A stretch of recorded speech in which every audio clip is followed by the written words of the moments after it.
Israel और Hamas की जंग और शदीद रुख अख्तियार करती जा रही है। अब इजरायली फोर्स ने दावा किया है कि उन्होंने सीरिया में एक ईरानी अंडरग्राउंड मिसाइल फैक्ट्री को तबाह कर दिया है।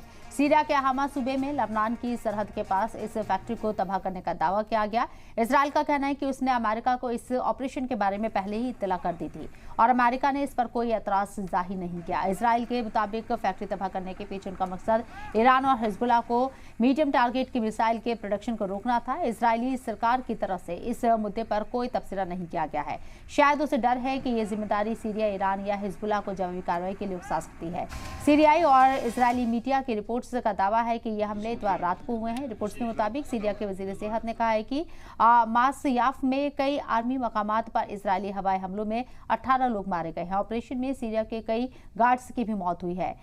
एक्सियोस रिपोर्ट के मुताबिक यहां ईरान ने इस सेंटर को हिजबुल्लाह और सीरिया के साथ मिलकर 6 साल पहले शुरू किया था। इजरायली हवाई हमलों के बाद यहां सीरिया में ईरान की कई मिसाइल प्रोडक्शन यूनिट से तबाह हो गई थी और ये पहली बार नहीं है जब इजराइल ने सीरिया के मसयाफ इलाके में टारगेट पर हमला किया है।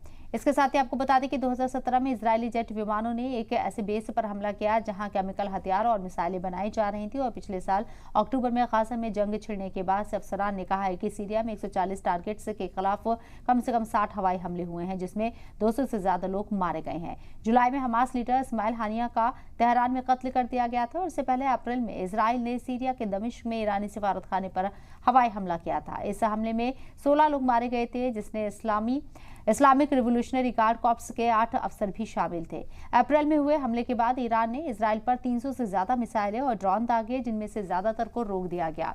ईरान ने हानिया के कत्ल का बदला लेने की कसम खाई है और कई मौकों पर जवाबी हमले के साथ इजराइल को धमकाया है।